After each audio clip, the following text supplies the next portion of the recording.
It's often said that South Africa needs some fresh blood, some new thinking in our politics. And leading up to the 2024 election, we have got a couple of new faces and new parties that have started up. We've heard from Musi Maimane starting his Build One South Africa. We've had Bongani Baloyi with Chaluva. And now we've also had Songezo Zibi with his Rise Mzansi that's attracting a lot of attention. As well as, let's not forget, the ultimate startup political party, which was Action SA. They feel like veterans, but they've only been around for 3 years and they haven't yet been involved in a general election. And I'm very happy to say that today we have with us the national chairperson of Rise Mzansi, Vuyiswa Ramokgopa. Vuyiswa, welcome to the State of the Nation. Thank you, Mike. Thanks for Lovely having me. to see a new political face and to hear from somebody new. And I know that you've had a lot to you're quite politically aware. You're now in it. And what has impressed me most is that leading to this point, you've led what many viewers would understand as a normal life. You haven't been one of those people that came out of school or university or the bush or wherever people come out of in this country and went straight into politics. You've actually been in the world, been in the economy, had to live with the day-to-day that the rest of us have had to live. How do you find yourself in Rise Mzansi? Well, that's a good question. Thank you, Mike. I think what led me here was the same level of concern and anxiety that is felt by many South Africans about the state of politics and the state of our country right now. And, part of my reflection and the reflection of many of my colleagues that I'm working with now was just asking the question of what is our role as this generation of people who have had the opportunity to be educated, have had the opportunity to see the world, see other countries, have an expanded view of the world. And how do we contribute actively to the country? And I think even prior to this, that has always been a thought process for me. Prior to this, I was heading up an organization, a CEO of the South African Institute of Black Property Practitioners. And the work that I was doing was in the transformation space in the property sector. And that gave me an opportunity and an insight into so many other issues around spatial planning, around financial inclusion and how that impacts, ownership of property in our country, etc. And of course, during the time when the expropriation bill was being discussed, that's something that the property sector obviously was also dealing with. So I had an opportunity to, I suppose, influence political conversations, but it also made me realize that there's only so much you can do from the outside. The reality is that the problem that we have and the weakest link in this whole country is the politics and the quality of political leadership. But if those of us who have some capacity and capability don't raise our hand and get involved in these types of spaces, we leave a vacuum, and that vacuum gets filled by people that we deem to be unable to do the job. So, it was just a moment of reckoning and saying, I'm tired of sitting on the sidelines and complaining and always pointing fingers at everything wrong that everybody else is doing. There's no perfect politics. There's no perfect politician. And if there is something that I want to see, which I think is missing, I need to go and create it. Yeah, I think you're driven by the same thing that I'm driven by, and that generally is people that I've found that really do stuff the best are people that do, there is a terrible saying that people often use. They say, do something you love and you'll never work another day in your life. Very true. I've never seen that to work ever. Right? I've seen real breakthroughs coming from people that go and attempt to fix something they hate. Yeah. Right? People that love something, they love something. They're not going to change it. Very true. So, why do it?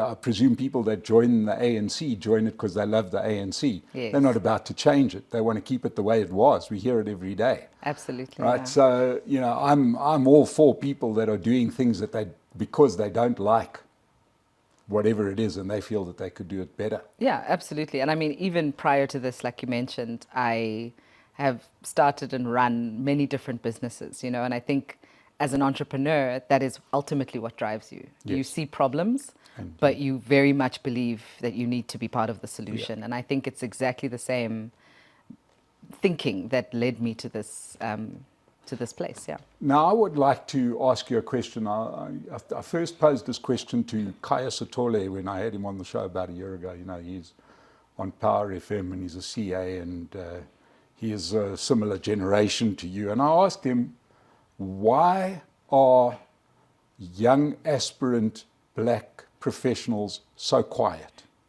And I put it to him that perhaps, you know, we all know how famous Donald Trump was at shutting people down with very cutting insults that had just that nugget of truth in it, you know, lying Ted, crooked Hillary, just that enough to make everybody doubt them.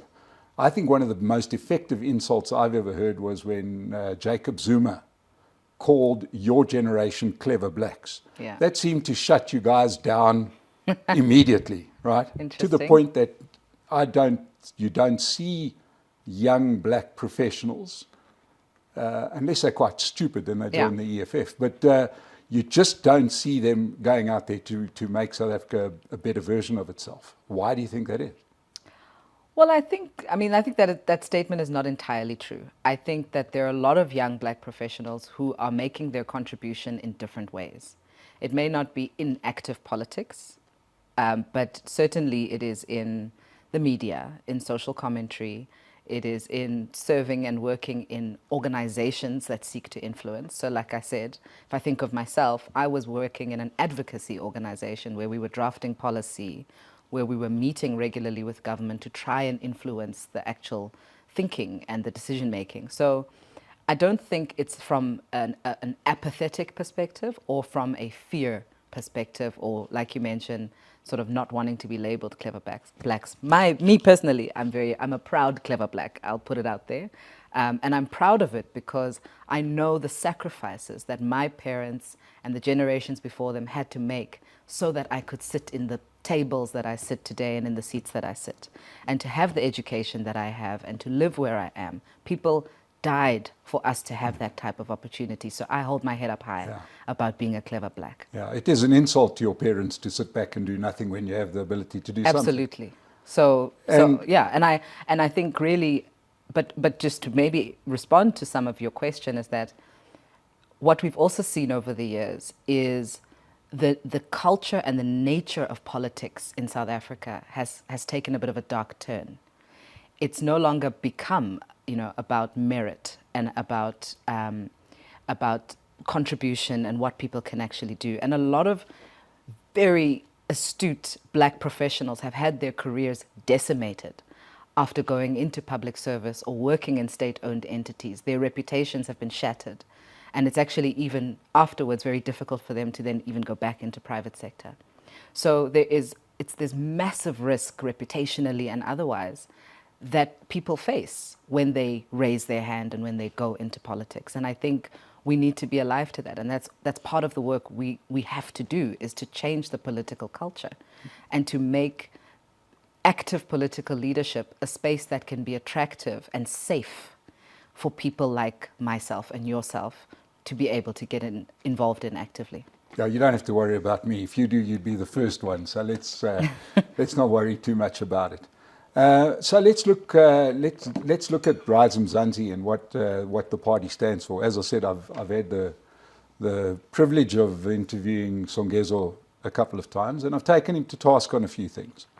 It seems to me that much of what Rise Mzansi stands for, you know, when I was growing up, and for reasons that I can't explain, I was always politically aware, even from a young age. And if you go back to the very dark days in the middle of apartheid, when the big question was around apartheid, you know, was there still a policy that was viable? Talking very much from the white discussion. The biggest opposition at the time was the United Party, that had been the party in power prior to the National Party. And their kind of motto was, you know, vote for us, we'll just do it nicer than them, right? You know what I mean? And needless to say, that was a very bad motto, because if you want somebody to do apartheid properly, well, then stick with the guys that are doing it, right? Yeah. Rise Mzansi seems to have a similar methodology. It seems to be very much, we've got the policies of the ANC, we're just going to do them better. Well, I don't know if that's entirely true, but I can also acknowledge there may be an element of truth to that. Because the ANC government is the first government of our democracy. It is the government actually that gave us this constitution. And I'm saying it was led by them largely as the majority government. Yeah. No, yeah. it is a fact. There's an entire country. Let's not give. Yeah, no, but what I'm saying is, that would be like saying that the Nats ended apartheid. You know what I mean? What I'm saying is that for those of us who have lived through this democracy, yourself, myself, the ANC government is the only government that we've known, right? Yes. So the point is, there was a time when that which was negotiated, that was agreed upon, that was written and enshrined in our constitution, and that was developed via plans like the National Development Plan, were largely endorsed and accepted by a broad majority of society. In the 1994 elections, for example, there was close to a 70% voter turnout. And of that, the ANC got a very high percentage of those votes. Yeah. So the point is, the offering and the political solution that has been put forward via instruments like our Constitution is not fundamentally broken. And I think it's a misnomer to assume that that's what we need is something radically different. South Africans, by and large, have the same set of values. We are people who believe in certain things, and those things we've given expression to in our Constitution. And so what is missing is the credibility, capability, and obviously ethics and integrity in the leadership that is tasked with implementing that. So if you were to take, quite frankly, and I'm not saying their policies are perfect or the current policies are perfect, but I'm saying quite frankly, if you were to take some of the existing laws, existing policies, and do nothing else but just change the people who are tasked with implementing it, you would get at least 50% better outcomes. You would get better outcomes. The real issue hinges on some of the legislation which is sitting there. No, absolutely. Which makes it impossible for the country to grow and to prosper. Yeah. So essentially, what I'm saying is that what we don't need to do is a complete revolutionary overhaul. Of course, there are things that need to be rethought, because even the Constitution of 1994 was what I'd call a stopgap of note. It was responding to the crisis at the time and the political compromise at the time. What we need to be doing right now is having a new national discussion about, all right, here we are 30 years into our democracy. What type of country do we want to build? Which laws, policies, institutions are still relevant for that?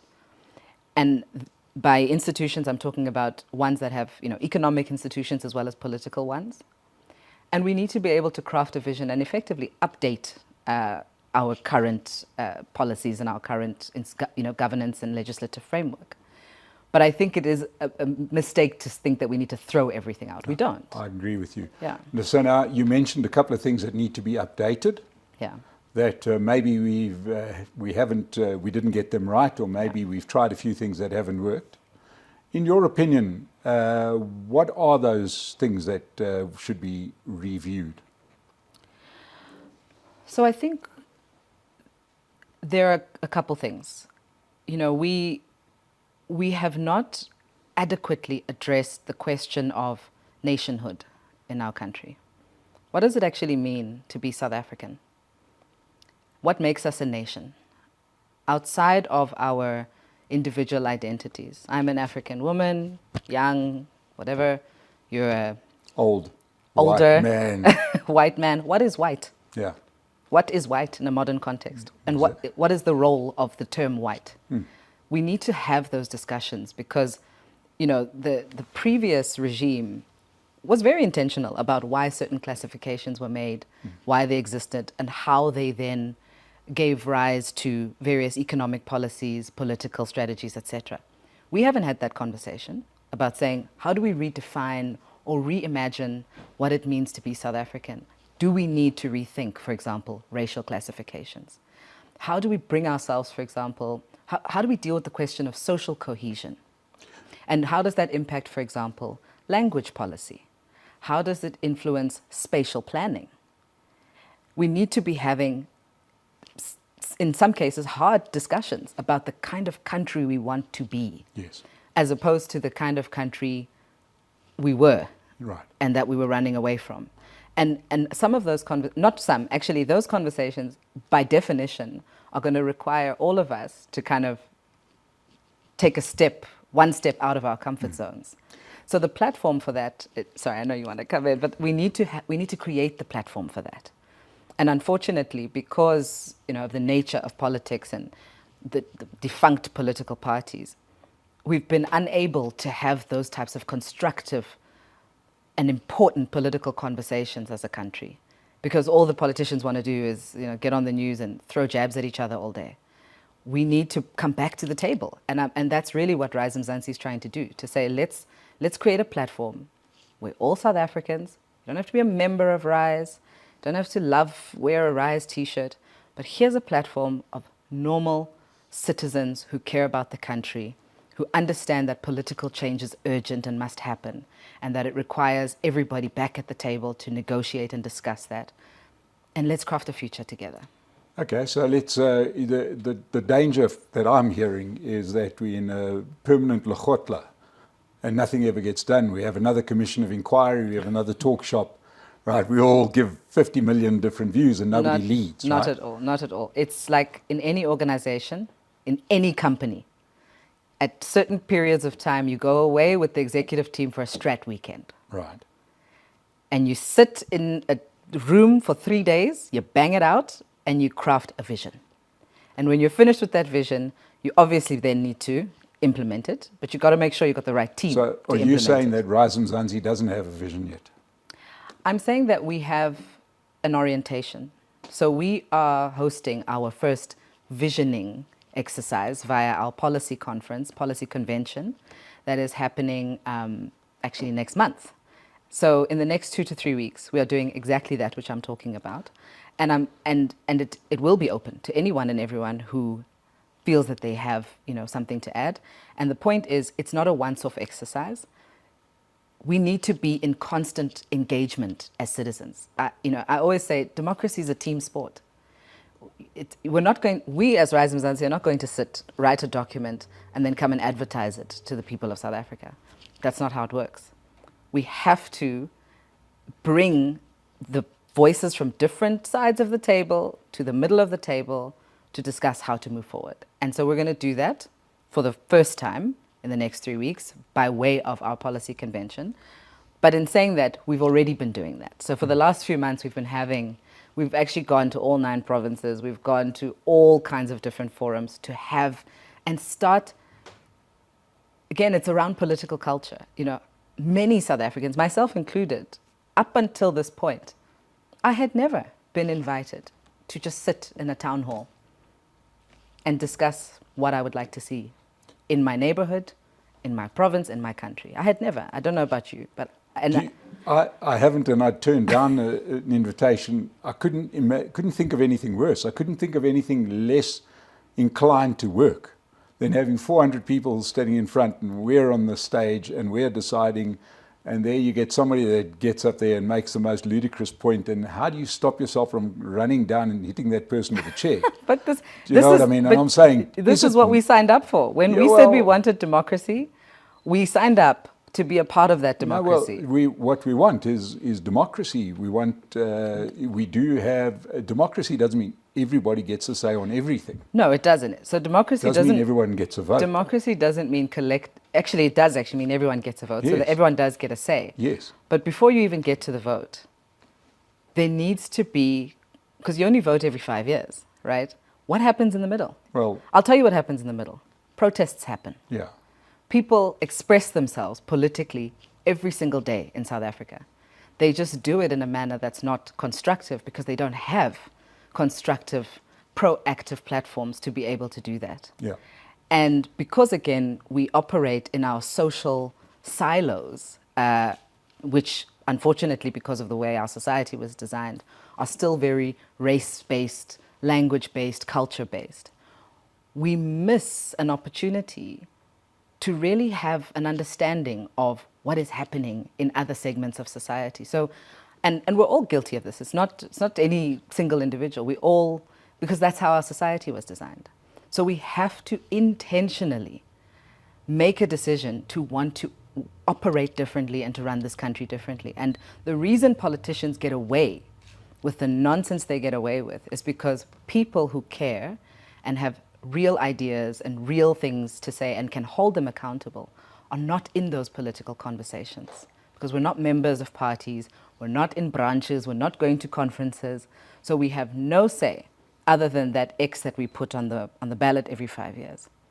We have to, if we want to be in a democracy, otherwise we mustn't be in a democracy. We must then say it's fine, we're going to hand it over to a dictator who makes all the decisions for us whilst we live our lives. But we don't want that. I don't think it's this or that. I think that, if you look at that, most countries live, successful countries live well short of dictatorships.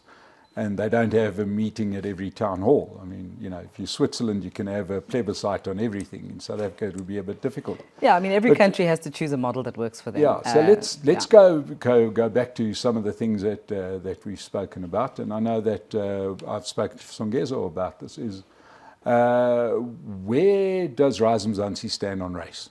Because I've read the book, I've spoken to the man, I get the feeling that we don't really like racial classifications, but we've got to have racial classifications, which makes no sense to me.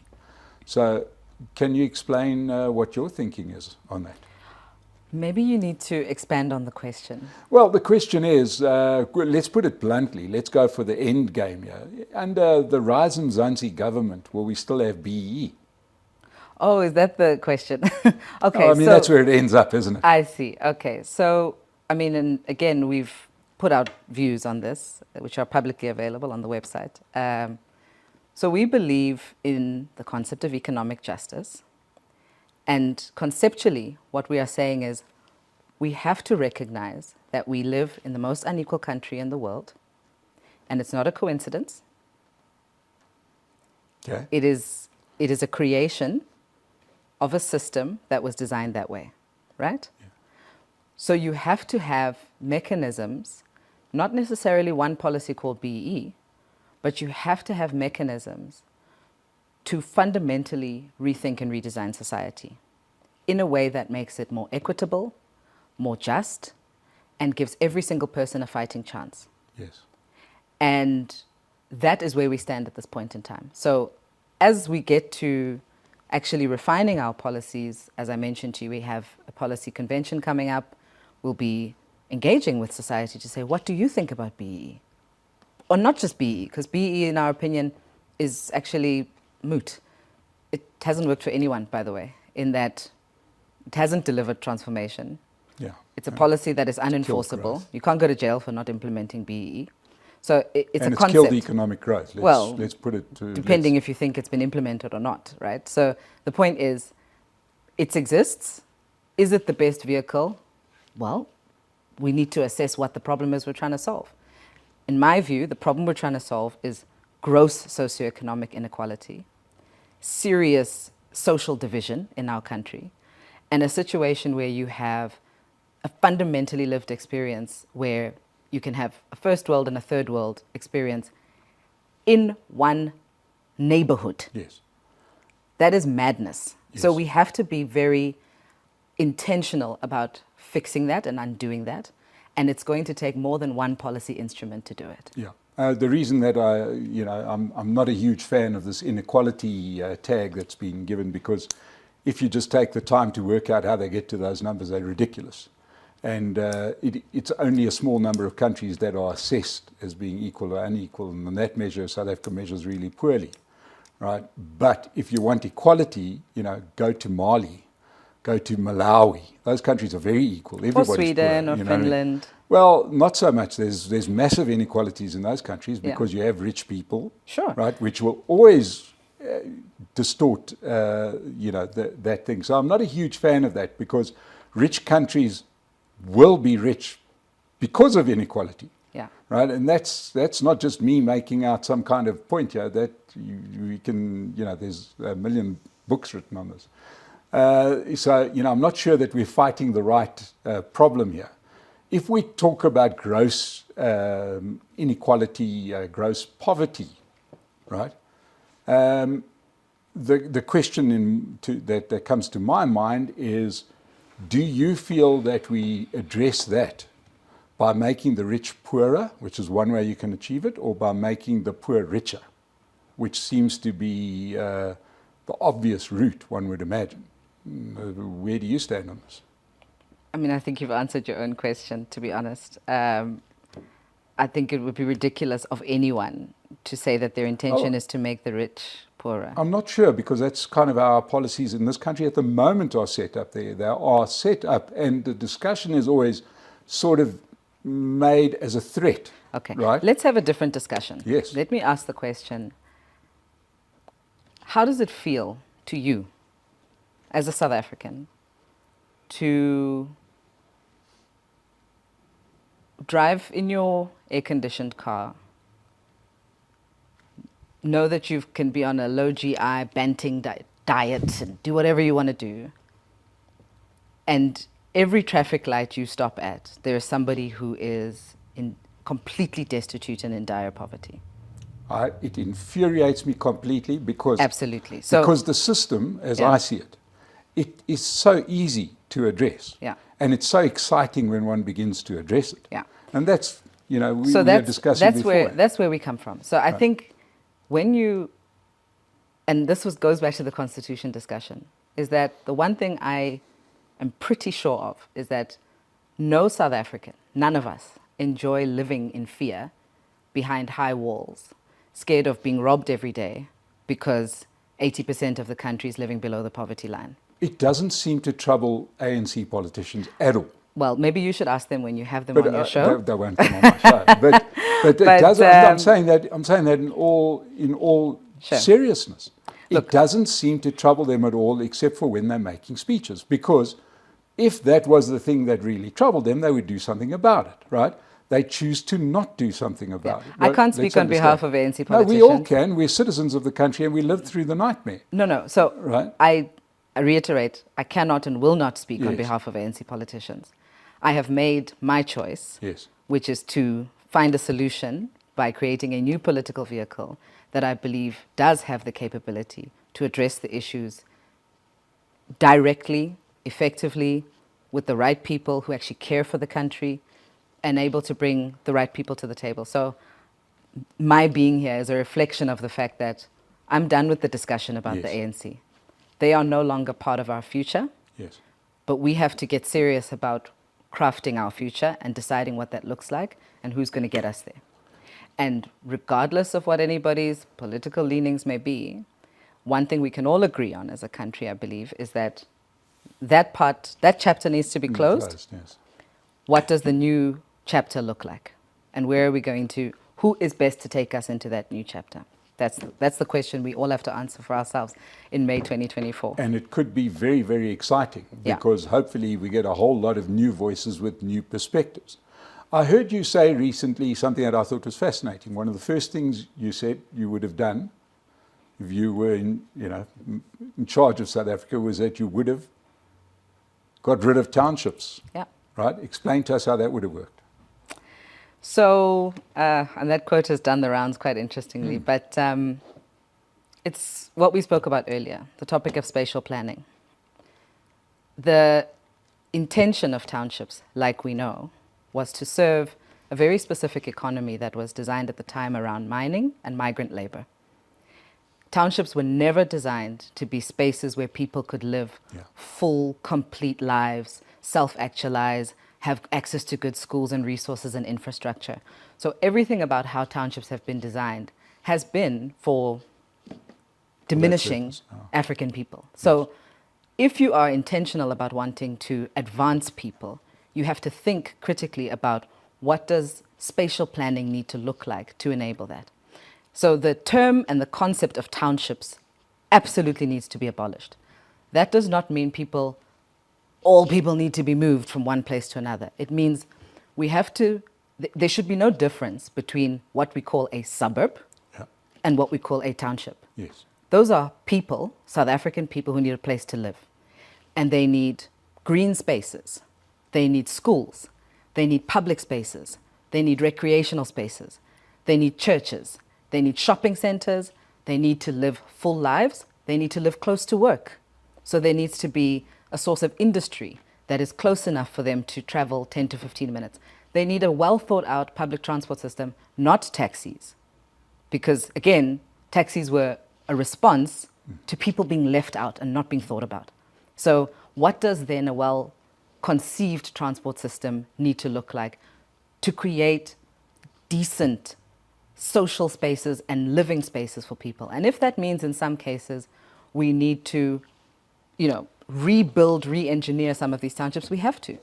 I mean, one of the key issues in even doing developments in townships today is around some of the outdated planning laws and that exist, So there's a whole overhaul that needs to be done there. If you start to think about a township as a place that needs to have office buildings, there are no office buildings in Soweto, for example.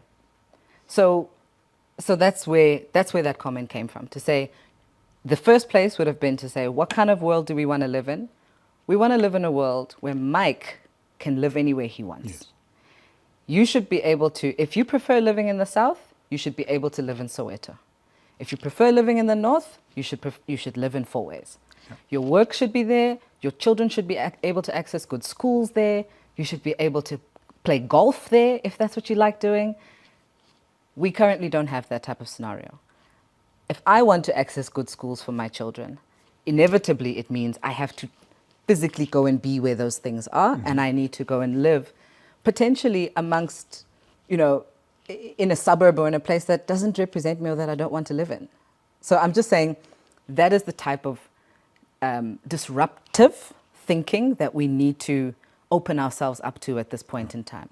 Because the giveaway is in the name, isn't it? The giveaway is in the fact that post-apartheid, the government still calls them townships. Still calls them townships, still recognizes. In fact, one thing that infuriates me is the trend of, and I understand kind of what they're solving for, but it infuriates me that concept now is a thing, where informal settlements pop up because, again, no planning for, immigration, no planning for people coming into the cities growing, none of that happening. No spatial planning. So informal settlements pop up. People have to live somewhere.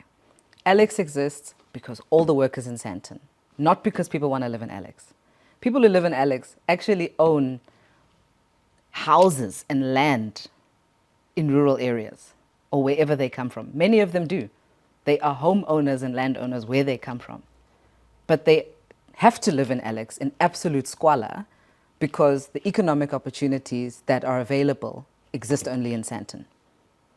But if we had an actual plan to have economic activity and growth and key industries being developed and invested in closer to where people actually live and want to live, and think about it in that way, we would definitely be able to undo many of the problems that we have. What role, on a similar point, I'm very aware that one can't victim blame. Yeah. But certainly communities that have been dealt such a bad hand have not helped their own cause, have they? In not exactly maintaining areas or getting together as a community to improve areas.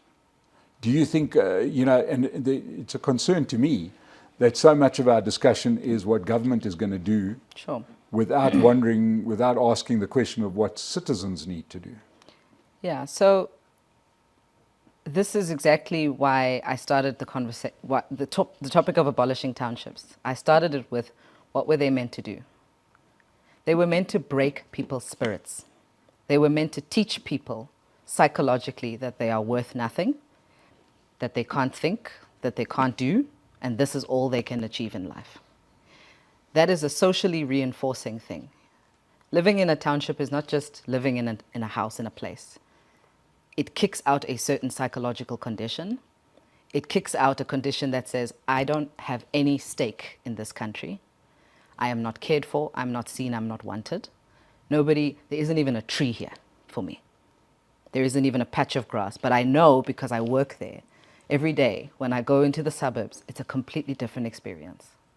And so what I'm saying is that, and I'm not absolving people of the work that we all need to do to fix our country, but what I'm saying is that we have to recognize that poverty is not a choice that people make. It is a condition that becomes a mental condition, in many instances a mental health condition, and as we have seen this week, people literally killing themselves because they have no way of getting out of poverty, and death is a better option. So we have to be a society that cares for people. We have no option. The nature of the structure of our society is such that we have to, those who do have an ability to think because our stomachs are full and we're warm and comfortable, we have to use that to think around how we can bring more people into the conversation and take this message. And this is why Rise Mzansi is called Rise Mzansi, because it's not the People's Congress of this and that and that. It's a call to action. It is us crisscrossing the country, saying to people, you have value to add. It's time for all of us to rise. You can rise. This is how you can do it.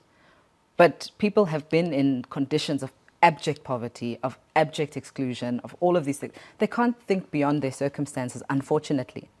What we need to be able to do is bridge that gap. How do we then engage people again in a way that says, you matter, your voice matters, you have something to offer.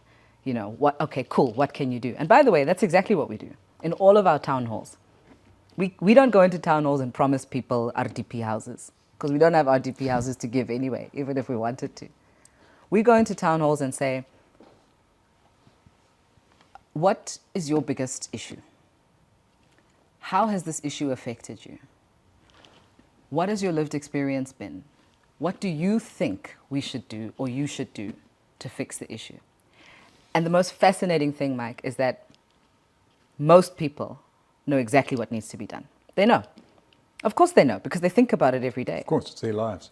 But they don't have the access to the resources and the stuff that they know can move things along. Something as simple as saying, hey, let's start a community policing forum.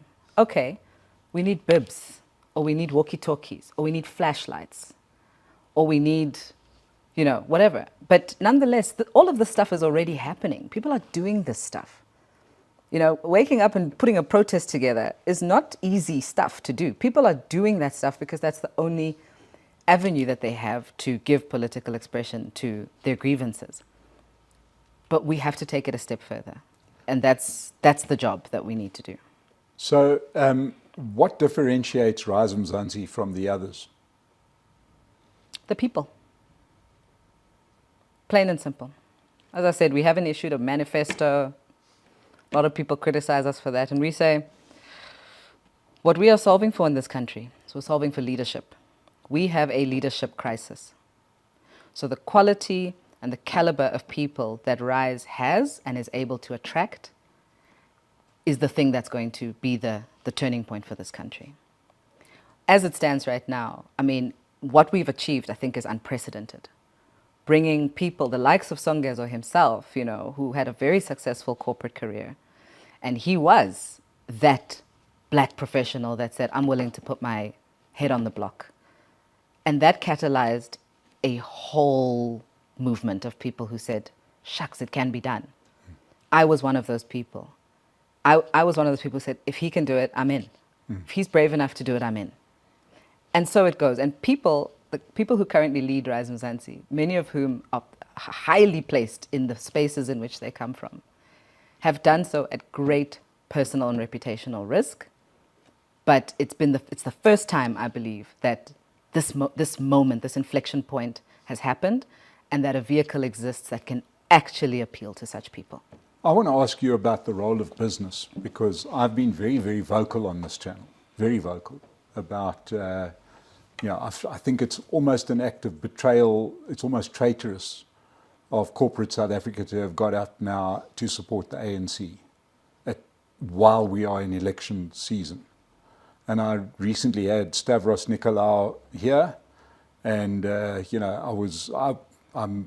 like the guy, but I thought his answers were disgusting. Right? We are not trying to help out the ANC. We just don't want to see South Africa slide anymore. And where were you 10 years ago? Where were you 5 years ago? Where were you 1 year ago? Why are you suddenly doing all of this work that's meant to be in the realm of government? What has been your experience of dealing with corporate South Africa?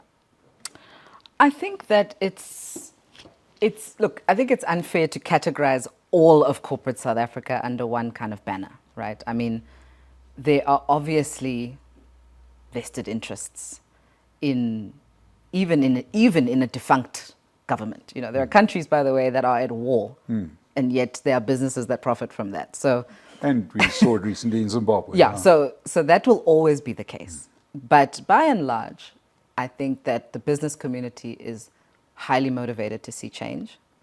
There's the risk, obviously, because of the nature of our political culture. People are still very anxious about being vocal and about, and even the question of funding political parties. A lot of people are not familiar with that space, and they don't understand how to navigate that space. So my sense is that, by and large, business, and this is all business people in South Africa, are very motivated to see change, because a failing economy is bad for the bottom line, and everybody gets that fact. But I think the real anxiety that people are struggling with is, let's call it the next 5 years. What does that realistically look like? People have a lot of anxiety about potential coalition politics and the damage that could do, because there's that risk that could be, the risk of what we see in many of our other local municipalities and such. And so I can also understand, and I'm sympathetic to the fact that the risk mitigation strategy for some might just be saying, let's play it safe. Let's rather keep this type of instability whilst we fix it from the inside. Yeah. That's one argument. Our argument is obviously very different. I don't believe that you fix the problem by helping the problem. Yes. I really don't. Yeah. Hence why we've embarked on this journey. We believe South Africa needs a proper reset. It doesn't happen overnight, so that's another thing we have to manage our expectations around. But I do think that if we start the process now, and we are able to generate a big enough kind of political momentum around the type of change we want to see and the type of country we deserve to have, we will get there. Okay, so I want to press you on the one thing that you mentioned there, which is coalition politics. Because coalition politics, it's no longer a question of whether you like it or not. It's coming. It is what it is. It is what it is. Yeah. And we might never again see the end of coalition politics in our lifetime. Sure. I mean, I would struggle to see another big hegemonic movement growing in South Africa that achieves, an outright majority. Yeah. Where do you stand, or where does Rise Mzansi stand on coalitions? You obviously weren't part of the coalition discussion that took place with some of the opposition parties. Yeah. Where do you see yourselves in terms of coalitions? So, I mean, just before I answer that, I would say South Africa is in a state of transition right now. Our democracy is entering adulthood. And so I think what we see now is and shouldn't be deemed to be a permanent state of affairs. It's us kind of making sense now of how this whole thing works. We've actually had the benefit of kind of being in this one-party majority environment where we knew every year, we knew actually who's going to be our next president, we knew how things are going to work. So we are definitely in a state of uncertainty around what this next phase looks like. But I want to just emphasize that uncertainty is not inherently a problem. And like you say, we are here now. This is where we are. What we have to be able to do is clearly define what type of change we want to see. So where do we stand on coalition politics? Obviously, like you say, We intend to be part of a governing coalition in the near future, both at national and in the various provinces in which we'll be contesting, in all 9. And we think that, you know, the role that we definitely want to play is in bringing what I'd call this new political culture one step closer to a reality. So we certainly don't want to walk into the political space and just do more of what everybody else is doing. But I think if you're able to have a significant influence within a group of other political parties, you can certainly impact the direction, the policies that get implemented, the decisions that get made. That's part one. Part two is that I will say, what do I think the future looks like? So the future, in my opinion, looks like what I'd call a convergence. And this is what most mature democracies have. Most mature democracies have a sort of 2 to 3 parties that represent the, call it, ideological poles of society that exist in that society. You will more often than not, and I think in South Africa we do, have a very clear sense of the shape and nature of what the center looks like. South Africans have a certain character. We have a certain set of values. We're not into the radical politics of some of our colleagues on the left. We're not into the right-wing extremist politics. We have a sense of what we want to see and the types of politics and leaders that we want. So I do believe there's going to be that convergence. I think Rise Mzansi very much has the ability to be that. And that's what we're aiming to do, to create an alternative, a political alternative. And then we think that there will be a natural convergence as well when it comes to the opposition parties and the different political voices. Ladies and gentlemen, at last we've got somebody that represents the future of South Africa. Vuyiswa Ramokgopa, thank you so much for joining us today. It was wonderful to hear from you. It's great to speak to a positive South African making a contribution.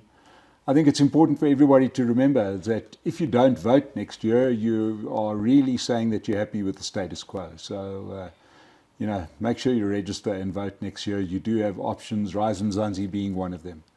Thank you, Mike. Thank you, Vuyiswa. To everybody that joined us today, thank you so much for watching this. Please, if you haven't already, subscribe to the channel, and we'll be bringing you some more great interviews. Thank you so much from the State of the Nation today. Thank you.